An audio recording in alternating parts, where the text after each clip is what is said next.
Good evening. Welcome to Friday night's calendar. Thank you for joining us. Here are tonight's main stories. A passerby who's been hailed a hero for rescuing a man from a car in Leeds seconds before this happened. Thank you. You're very welcome. We've the moment the two were reunited earlier today, also tonight. Could snooker be about to break from the crucible? The starkest warning yet over the future of the World Championships here in Sheffield. Plus,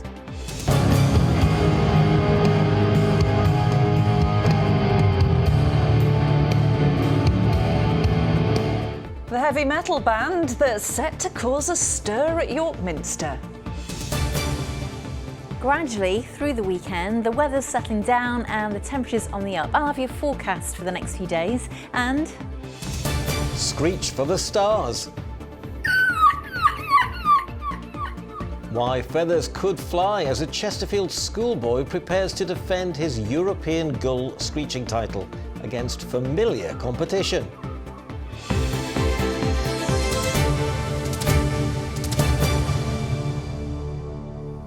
Good evening. First tonight to the man hailed a hero after dragging a disabled man from a car seconds before it exploded. Julie Griffiths had noticed smoke coming from her car as she drove along the ring road in Leeds. She'd taken her brother Gary out on a day trip from his care home. But she realised she couldn't get her brother out, and it was down to a passerby, Michael Gardner, a chef at a local cricket club, to pull him to safety. Helen Steele reports. Emergency road closure. A car engulfed in flames on a busy road in Leeds. Seconds before, two passengers, a woman and her disabled brother, had been sitting inside. Had it not been for the quick actions of passers-by, they say they wouldn't be here now. Hello, my hero! Hi. Today, outside his care home, Gary Smith and his sister Julie were reunited with the man who saved them. It was scary. It was very scary. Very scary. But Michael was so good. Yes, he dragged you out. He was a hero. Yes. And he was very strong. Thank you. You're very welcome. You're very welcome. It was on Tuesday evening that Julie had been returning from a day trip with Gary when she noticed smoke coming from the car. And I literally stopped the car, and within 30 seconds of opening the door, the smoke was really bad. I don't know if it was Michael or someone else that were there, just shouted, "Move, get away." And I kind of said, "My brother's in the front, he's in a wheelchair." And it was then that Michael stepped in. Seconds after he pulled Gary out, the car was a fireball, the smoke visible across the city. Do you think Michael's actions saved you then? Definitely. Absolutely amazing. I think he needs to get an award because he stayed with us right till the end. It was good. It was good, a hero. But Michael is a reluctant one. I don't like to be called a hero. It's not. I don't really think it's that. I just did what I'd hope anyone would do for me if I was in the same situation, or my wife or my mum. It's just anybody. I just happened to be there. Gary had complications from measles as a child, leaving him deaf and with cerebral palsy. But he's taken the whole incident in his stride, taking to social media to describe what happened. When he wrote all about the accident, it was right at the end, and he said, I'm really devastated to tell you guys, but I lost my KFC. He lost everything in the car. He lost all his clothes, his medication, but it was KFC he was bothered about. He loves his food. Absolutely, so grateful.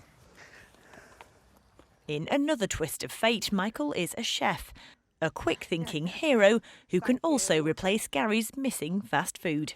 Helen Steele, ITV News in Leeds. Heartwarming story there. The future of snooker at Sheffield's world-renowned Crucible Theatre could be under threat come 2027, according to those who control the sport. Promoter Barry Hearn is calling for huge investment into the site to help it move with the times, adding that the venue is no longer fit for purpose. He made the comments during a radio interview ahead of the World Championship final on Sunday. Well, our reporter Matt Price is outside the Crucible for us tonight. And I expect there's been plenty of reaction from fans, hasn't there, Matt? Well, first up, Laura, a dramatic day here at the Crucible. Mark Allen earlier getting a maximum 147 break in his tie with Chris Wakelin. It's not all over yet. That, of course, resumes in about an hour's time. Certainly one to keep an eye on inside the building, which has held the World Snooker tournaments for the last since 1977. But in 2 years' time, when that contract comes to an end, well, the game here at the Crucible could well be snookered. Now, Matchroom, who effectively control the World Snooker Tour, are reportedly saying the venue is no longer fit for purpose. They want it revamped, renovated or even rebuilt. In a radio interview this morning, promoter Barry Hearn said he wants improvements to the 1980-seater theatre, something we've been getting reaction from the many fans who've travelled to Sheffield to watch the sport. As a city and as someone who's lived in Sheffield for ages, it brings a lot of money into the city every year, and to lose that, and whether we're going abroad or elsewhere, would be a great loss in terms of the economy of Sheffield. I think it'll be a big loss for the city. You know, I'd like it to stay here. Me personally, I've only been getting to snooker fairly recently, and it's only because I studied in Sheffield I found championships were here. You know, with a certain tradition in life, I think it should be kept, and I think it's a great shame for Sheffield. Shame for Sheffield. Any word from the council, Matt? Yeah, we have had a statement. This has come from the World Snooker Tour as well as Sheffield City Council and Sheffield Theatres. They say over the last 12 months we've had constructive conversations with national government and key partners about the World Snooker Championship beyond 2027. Due to the sensitive and commercial nature of these ongoing discussions, no announcement on the future of the championship will be made. Now, in the interview, Barry Hearn's son Eddie, who works alongside him, likened darts to snooker, saying that they want a bigger prize money. But it seems without big investment here, well, the game in Sheffield could soon be snookered. Thank you very much, Matt Price, for us in Sheffield. This is Calendar. Stay with us because still to come before the end of the programme. In sport, Daniel Farke's asked about his future at Leeds United. And through this coming weekend, we've got temperatures on the up, pollen on the up and a UV sunburn risk on the up. It can only mean one thing: settled and sunny. All the detail a little later on. Behavioural issues in dogs is at an all-time high. That's according to one animal welfare charity. With claims that well over a third of owners in our region have experienced incidents, making them concerned about their safety. The Dogs Trust has conducted the biggest pet owners survey of its kind, also suggesting a fifth of responders now actively avoid spaces where they'll encounter other dogs. Well, Nick Smith can tell us more. Dog ownership in this country is at a record high. In the Calendar region, that works out at around 5 for every 20 people, according to the registration data. The overall number jumped by a third during COVID, but this rise in canine companions has also seen a trend of bad behaviour. People we spoke to in Barnsley say they do sometimes spot incidents which do concern them. I don't think they should be allowed to roam. If you can't control your dog, then don't have one. No issues with dogs or anything. I think social media scaremongers to certain breeds, but we've never had any problems with them. Issues. Yeah.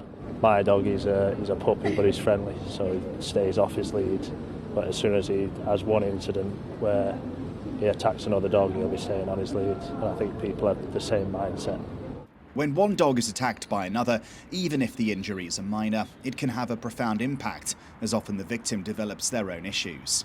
Caitlin Kelly had such an experience with her pet, Bertie. So he was attacked twice in about 2 weeks by 2 different dogs. After that, he was very fearful, and unfortunately his behaviour just became more and more difficult to manage over the course of about a year. We did what we could ourselves. He started going after other dogs, kind of saying, don't hurt me, I'll hurt you first, which is just horrible, and we got to the point where we needed extra support. Caitlin took Bertie to behaviour classes like this one. So reward every step as you go if you can. Show Luna where you want her to go. Where dogs are taught to have safe interactions with others and to combat other problems like neediness or anxiety. It's run by Dogs Trust, which recently surveyed more than 400,000 owners, suggesting behavioural issues have spiked in the last 5 years.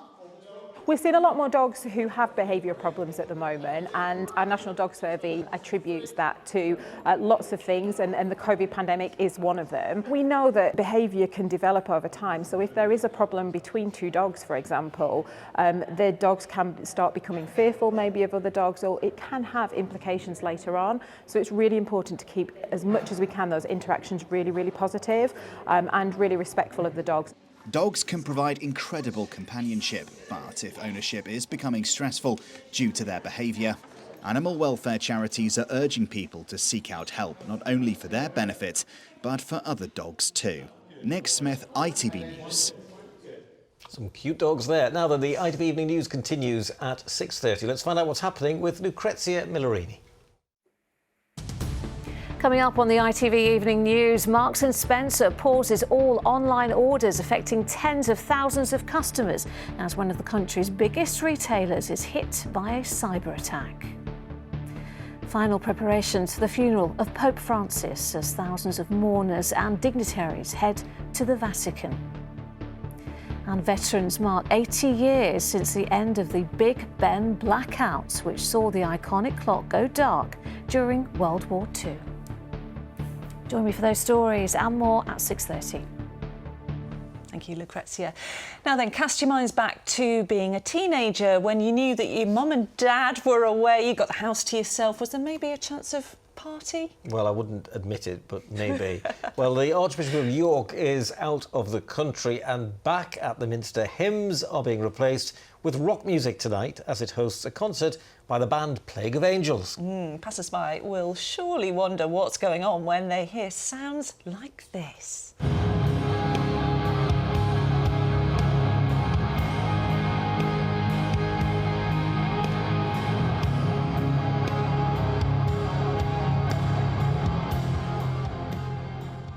Well, Fraser Maud has spent the afternoon at York Minster to find out if the place is rocking yet.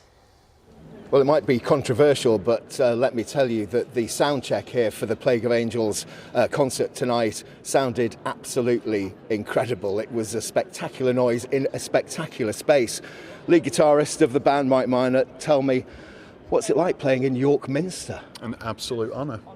We are the world's first metal band to ever play in a Grade 1 listed cathedral ever, which is a huge honour. And to be bringing two worlds together with the pipe organ and metal music in as, you know, not just an amazing cathedral, but one of the most amazing cathedrals in the world.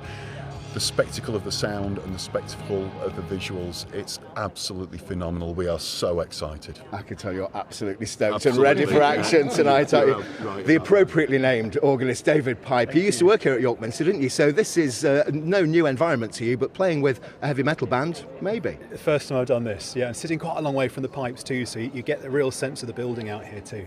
And what's it like playing with a band like this? I mean, it's something that you don't normally hear in churches, certainly not here in York Minster. A lot of fun. It's different to the music that I'm normally playing, but a real privilege to do this. So yeah, I'm having a great time. And this year is a celebration of organs, isn't it? We're losing dozens of them, hundreds of them every year across the country, churches. So it's great to see that this one is in fine fettle. Yeah, Play the Organ Year, and tomorrow is International Organ Day, so it's great we are doing this just the day before that. So yeah, we love organ music. There's so much of it, such a variety, and we're just trying to champion that, really. Fantastic. And champion it you will tonight. Tim Good, Canon here. Just tell me, it's been controversial, the fact that there's a heavy metal band coming here, but you're all up for it, aren't you? We're absolutely up for it. We're absolutely thrilled to be welcoming potentially a whole new audience into the Minster, and it's part of the mission of this place to bring people from across all streams of life, and so we're absolutely thrilled to be having this here. Some people say it's not appropriate. What would you say to them? Oh, I think it's utterly appropriate. This Minster is for everyone. If you look at the glass in this Minster, it tells the whole story of human life, and we are here to share in the whole of human life. And so welcoming people from across all forms of life is what we are about. So no, we're thrilled and really looking forward to it. And it did sound fantastic, didn't it? It certainly did. It really did. Thanks ever so much, Tim. Coming from a musician himself, plays the accordion, Tim. So he's looking forward to it tonight. And I'm sure that Mark and David and the rest of Plague of Angels will certainly be pulling out all the stops to make sure that tonight is a really memorable one for York Minster. Thank you very much, Fraser. A talented bunch there, that's for sure. Absolutely. OK, then, it's time for the sports, and Chris is with us. Now, Leeds were promoted on Monday, but now there's talk about the manager being sacked. Lara, you couldn't make it up, could you? But Not really. I guess that's modern football for you, I guess. But today, Daniel Farke has had his say on those rumours. Farke says he's spoken to Leeds United chairman Parag Marathe about the future of the club, and after a newspaper report claimed this week that the club's owners, the 49ers Enterprises, were looking to change managers, despite Farke leading United to promotion back to the Premier League. Well, at his press conference earlier today, Farke said he wasn't surprised by these rumours, but that all his focus is on wrapping up the Championship title and preparing for life in the top flight. From today on, already preparing and to make sure that we also achieve the next step in what we want to achieve to make out of this club an established Premier League club. And this is all my focus on. And for that, I have no time, no energy to waste on any rumours, any gossip or any other opinions or anything that has nothing to do with what we want to do and want to achieve. So for that, that's not important for me. Well, of course, Chris, we know that Leeds are up, but there are still issues to be resolved elsewhere, aren't there? Yeah, Ian, it's the penultimate round of fixtures in the Football League, and all our focus this weekend is on League Two. And this is the situation at the top as it stands right now. As you can see, Doncaster in first, Bradford in third, and as fate would have it, those two teams play each other tomorrow. Now, if Doncaster win, they'll be promoted with a game to spare. A win for Bradford, and they could go top and potentially win promotion if Walsall lose. Now, Donny go into the game as the form team. They're unbeaten in 9, having won their last 2. Bradford, on the other hand, haven't won for 3 matches, but you suspect in this type of match, at this point of the season, form, well, it goes out the window.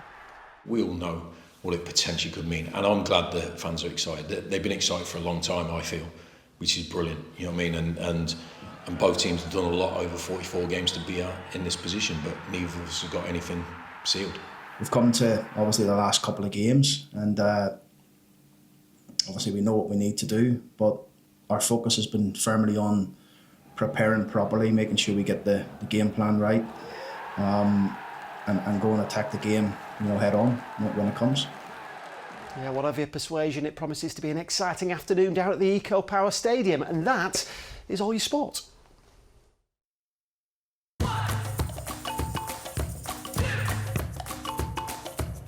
Xero Accounting Software sponsors ITV Regional Sports Report. And as if by magic, Chris has become Kerry. I was waiting in the wings, so I was all ready. It's the weekend. It's the weekend, yeah, and it's still looking really nice and warm. It was a bit of cloud today and tomorrow, but it will improve, and of course the forecast is coming up. I thought I'd show you this. It was taken on Monday morning of a barn owl by Graham Stanley, and of course they'll be out foraging at the moment because it's nesting time. So I thought I'd show you some videos sent in by Peter Garrity of Sheffield Bird Study Group. He's got an owl in his garden, and he's got an owl cam, I guess. This is laid, just look at the bottom, it's going up, there's an egg laid, then it looks around, it checks the egg, it has a good inspection. This is Lily, the barn owl, checking to see if it's okay. And then by daylight, certainly yesterday, 2 eggs, you guys, 2 eggs, not 1 but 2. Look at this little shuffle she does at the ends.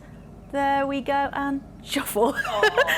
And she's been basically keeping watch, and hopefully we can get back to Peter and Lily over the next few weeks or so when they become obviously not eggs but little owlets. So I'm very excited. Such a treat if you manage to see a barn owl flying like that, yeah. don't And you at think? this time of the year, everything's, we're getting into that nesting season, aren't we, which is beautiful. Yesterday I also asked for seats with a view, so you delivered. This is Batings Reservoir in Ripponden.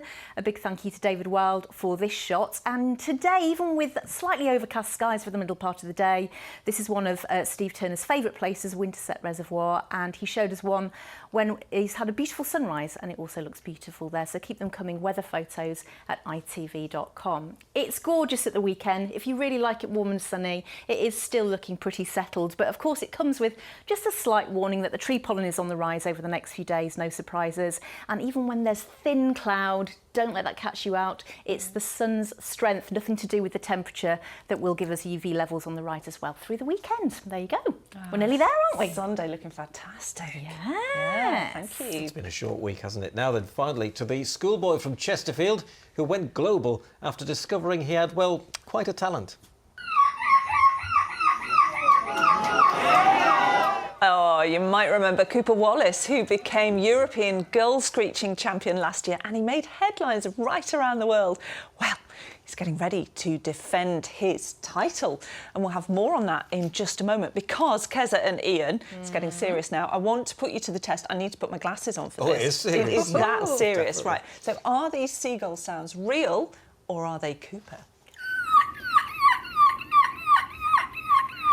Sounds like a seagull to me. Seagull? Yeah. Well, you're saying seagull, so I'll say Cooper. Well, in actual fact, that is Cooper himself. He's that good. That was He tricked lucky. you. He tricked you. Very good. Next one up. Definitely a seagull, surely. Yeah, that does sound like the Yeah. seaside, definitely. Yeah, you're give right. me one. Yeah. And I've got a third one for you. See what you think about this.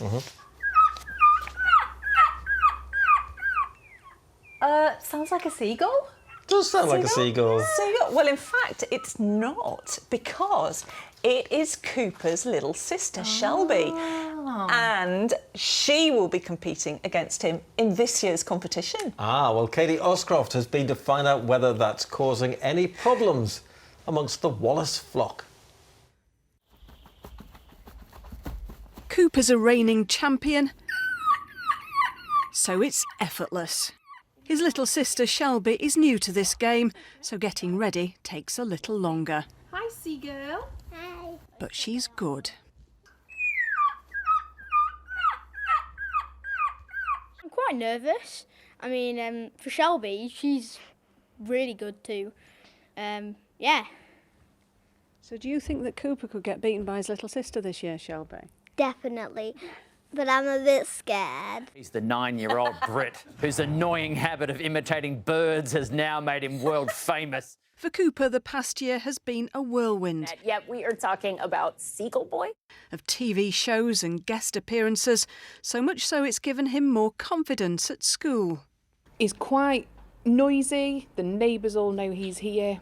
Shelby will get involved as well and make the noise. We've now got a family of seagulls that swarm around the house and live near the school and the bus depot.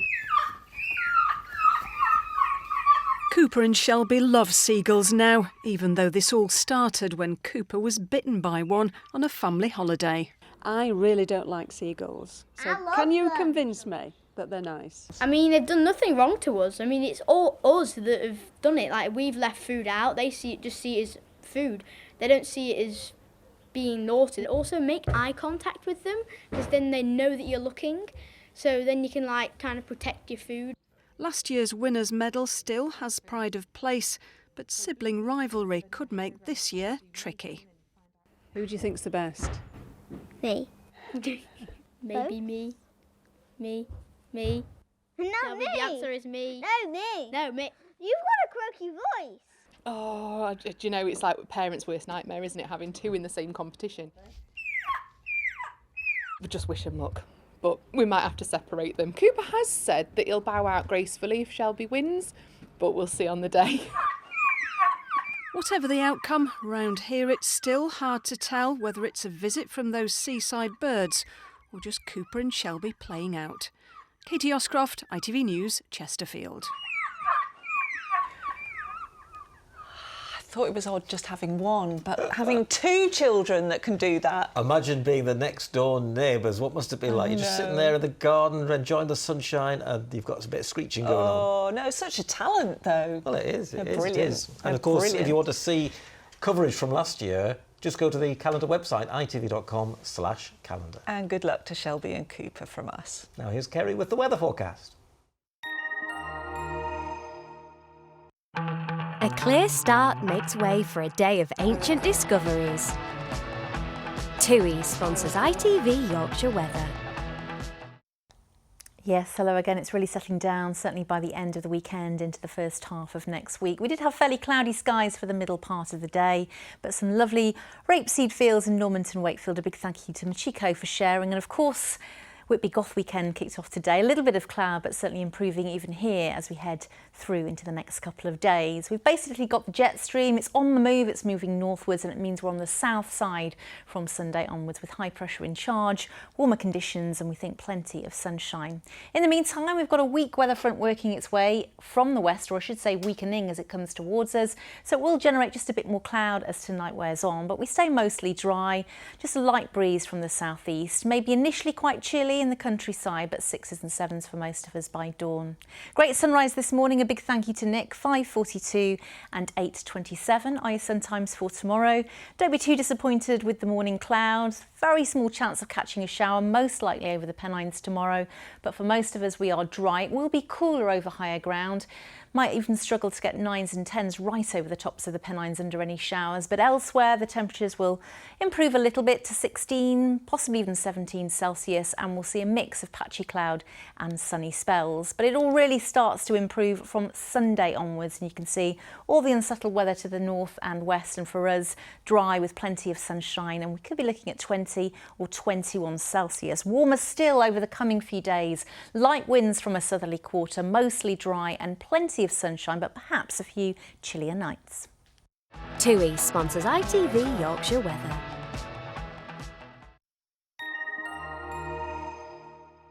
There you go, and if you notice there, it's been cooler at the coast this week by a few degrees, not quite so much over the next few days. Yeah, even better there. Oh, it'll be warm at the coast then? Warmer at the coast as well, yeah. Warmer for everybody. We'll be busy on that A64. Oh no, better set off early if you're going there, because otherwise you'll be stuck in traffic, which is no fun. Certainly will. Well, hope whatever you're doing this weekend, I hope you have a wonderful time, and we'll be back again, of course, with you all through the week next week from 6 o'clock on Monday. See you then. Thank you for watching. Bye-bye. Bye-bye.